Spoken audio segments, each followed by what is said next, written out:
வணக்கம். நான் உங்கள் ஜோதிடர் பிரபஞ்சம் பீதாம்பரக்கண்ணன். இன்று என்ன நிகழ்வு பார்க்க போகிறோம்னா, இளமையிலேயே வாழ்க்கையை கையில் எடுக்கும் ஜாதகி யார் என்று இன்றைக்கி பார்க்க போகிறோம். எந்த மாதிரி கிரக அமைப்புகள் இருந்தால் சின்ன வயசுலேயே குடும்பத்தினுடைய பாரத்தை சுமக்கக்கூடிய ஜாதகராகவோ ஜாதகியாகவோ காணப்படுவார்கள்னா, உங்களுடைய ஜாதகத்தை பிரிங்க. செவ்வாய் சனி சேர்க்கை, செவ்வாய் 1, 5, 7, 9 இந்த மாதிரி தொடர்பில் இருந்தாலும் சரி, அல்லது சனி போயிட்டு செவ்வாயை தொடணும். சனி செவ்வாயை தொட்டால் அனுதினமும் செய்யக்கூடிய வினைப்பயனை சுட்டி காட்டக்கூடிய கர்மக்காரகன், தொழில்காரகன் சனி. அந்த சனி போயிட்டு செவ்வாயை தொட்டுதுன்னா, செவ்வாய் என்றால் வாழ்க்கையை இயல்பான வாழ்க்கை போயிட்டே இருக்கும். திடீர்னு ஒரு ஏதாவது ஒன்று நடக்கும். அந்த மாதிரி செய்யக்கூடியது தான் செவ்வாய். முரண்பாட கடுமையான பெரிய பெரிய இயந்திரங்களை இயக்குவது, பெரிய பெரிய கஷ்டங்களை தாங்குவது, பெரிய பெரிய போராட்டங்களை, அதாவது மேஷத்துக்கும் விருச்சிகத்துக்கும் ஆதிபத்தியம் பெறக்கூடிய கால புருஷனுக்கு 1-8க்கு அதிபதியான செவ்வாய் அனுதினமும் செய்யக்கூடிய வினையை சுட்டி காட்டக்கூடிய சனியோடு சேர்க்கப்பட்டதுன்னு வச்சுக்கேன். இப்போ நம்ம வாழ்க்கை முழுவதுமே 100%, 60% பணி நிமித்தமாக, உத்தியோகம் நிமித்தமாக, தொழில் நிமித்தமாக நம்மளுடைய வாழ்க்கையை கழிக்கிறோம். அந்த கர்ம வினையை சுட்டி காட்டக்கூடிய சனியோடு செவ்வாய் சேர்ந்துனா எப்படி இருக்கும்? சின்ன வயசுலே அவர் படிச்சுக்கிட்டே இருப்பார். திடீர்னு அந்த ஜாதகர் மட்டுமே குடும்பத்தை எடுத்துக்கொண்டு வேலையில் இறங்கிடுவார். சீக்கிரமாக வேலைக்கு போகக்கூடிய சூழ்நிலை, சீக்கிரமான போராட்டங்களை சந்திக்கக்கூடிய ஜாதகராக. சரி, ஓகே, சீக்கிரமாக தான் அவர் வாழ்க்கையில் வேலைக்கு போயிடுறாரு. வாழ்க்கையில் நிம்மதி இருக்குமானா அந்த தன்மை தான் அவருக்கு குறைவு.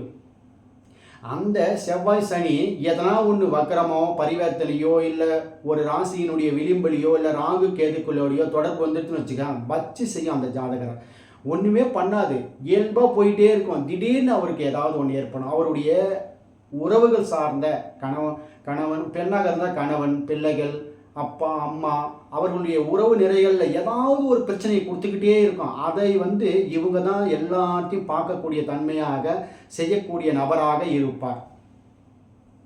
இந்த செவ்வாய் சனி கடுமையான உழைப்பு, இறைவனுடைய படைப்பு பாருங்க. அவர் தான் உழைக்கிறாரு, அவருக்கு ஏங்க இந்த மாதிரி அடி நிறைய பேர் கேட்பாங்க.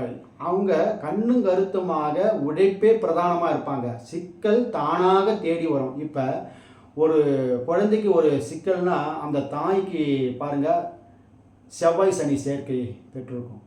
குழந்தைக்கு என்ன தெரியும்? ஒன்றுமே தெரியாது.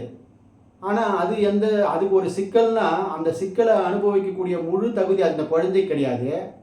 அதனால் அந்த தாய் அனுபவிப்பாள். ஒரு பெண்ணுக்கு இருந்ததுன்னா, ஒரு ஆணுக்கு செவ்வாய் சனி இருந்ததுன்னா இதே சேம் தான். அவர்களுடைய உற்றா உறவினர்கள், இரத்த உறவுகள், அவரை சார்ந்த நபர்களுக்கு இவர் எந்த பிரிவில் என்ன பண்ணணும் தெரியல, இவருக்கு எல்லாத்தையும் நான் தான் செய்ய வேண்டியதாக இருக்குது. என்னுடைய கணவருக்கோ, என்னுடைய மகனுக்கோ, என்னுடைய மகளுக்கோ, எல்லாரும் இயல்பாக அனைவரும் பங்கெடுத்து கொண்டு செயல்படக்கூடிய இடத்துல ஒரு குடும்பம் இருக்கிறது. அதை எப்படி சொல்லுவோம்? எல்லாவற்றையும் தானே செய்யக்கூடிய ஒரு ஜாதகர் இருக்கிறார்னா அந்த செவ்வாய் சனி சேர்க்கை பெற்றவராக தான் இருப்பார்.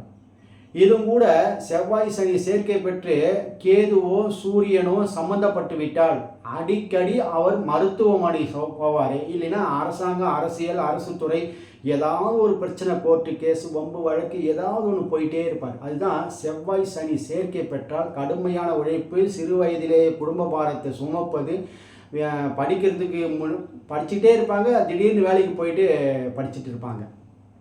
இதெல்லாம் செவ்வாய் சனி அனுதினமும் செய்யக்கூடிய கர்மம் சனி. அதுவும் கூட செவ்வாய் சேர்க்கை பெற்றால் கடுமையான உழைப்பு. இப்போ இந்த செவ்வாய் சனி சந்திரன் கேது சம்மந்தப்பட்டதுன்னு வச்சுங்க, இல்லை சுக்கிரன் சம்மந்தப்பட்டதுன்னா அவர்கள் தான் இந்த டைலரிங், தையல், ஊசி கொண்டு தொழில் செய்யக்கூடிய, ஆடை ஆபரணங்களை வடிவமைக்கக்கூடிய தொழிலை செய்கிறவங்களாக காணப்படுவார்கள். அந்த மாதிரி தொழிலை எடுக்கும்போது அவர்களுடைய வாழ்க்கை கொஞ்சம் பிரகாசமாக இருக்கும். இப்போ இந்த செவ்வாய் சனி சேர்க்கை பெற்று மருத்துவராகவோ ஒரு செவிலியராகவோ இருந்தாங்கன்னு வச்சுங்க, அவர்களுடைய வாழ்க்கை அந்த விஷயத்திலேயே கொஞ்சம் பயணப்பட்டு அதிலே வாழ்க்கை பயணங்கள் கடந்துடும். இதெல்லாம் இல்லை, நான் வீட்டில் இருக்கிறேன்னா அவர்களுக்கு மிக மிக அவருடைய தசா புத்தி, அதாவது அவருடைய தசா வந்து என்ன தசா ஓடிட்டுருக்குன்னு பார்க்கணும். இப்போ சனி தசையோ இல்லை கேது தசையோ இல்லை அந்த செவ்வாய் தசையோ போயிட்டு இருந்துன்னு வச்சுக்கோங்க, மிக மிக கடுமையான போராட்டமான சிக்கலான வாழ்க்கையை கொடுக்கும். அப்போ செவ்வாய் சனி சேர்க்கை ஒருவருக்கு ப்ளஸ்ஸான்னு பார்த்தா சின்ன வயசுலேயே குடும்ப பாரத்தை சுமப்பது, சின்ன வயசுலேயே வேலைக்கு செல்வது, சின்ன வயசுலேயே அனைத்தையும் தன்னுடைய கண்ட்ரோலை கொண்டு வருவது, அவரே செய்யக்கூடிய சூழ்நிலையை கட்டமைப்பை பிரபஞ்சத்தை உருவாக்கக்கூடிய செயல்பாடுகள் தான் வந்து செவ்வாய் சனி சேர்க்கை. இந்த செவ்வாய் சனி சேர்க்கை வந்து எந்த அளவுக்கு செயல்படும்ன்றத வந்து விளக்கமாக சொல்லியிருக்கேன். இந்த செவ்வாய் சனி சேர்க்கை பெற்றவர்களுக்கு வந்து எப்பொழுதும் என்ன பண்ணணும்னா, எதனா ஒரு இன்ஜின் இயக்கிற மாதிரி அவங்க ஒரு தொழிலை உருவாக்கி கொண்டால், செவ்வாய் என்றால் இன்ஜின், அந்த மாதிரி ஒரு தொழிலை உருவாக்கி கொண்டு அவருடைய வாழ்க்கையை வந்து மிக மிக பிரகாசமாக பயணப்படும்ன்றதை வந்து தெளிவாக ஆழமாக பதிவு பண்ணி, இந்த வீடியோ பிடிச்சிருக்கும் பட்சத்தில் லைக் பண்ணுங்கள், ஷேர் பண்ணுங்கள், மற்றவர்களுக்கு அனுப்பிவிடுங்க. நமது நேயர்கள் ஆற்றில் ஓடும் நீரோடைய போல பிரபஞ்சத்திற்கு நற்காரியங்கள் செய்து நற்பலன்களை பெற்று இறைவனுடைய ஆசியை பெற்று வாழுங்கள். நன்றி, வணக்கம்.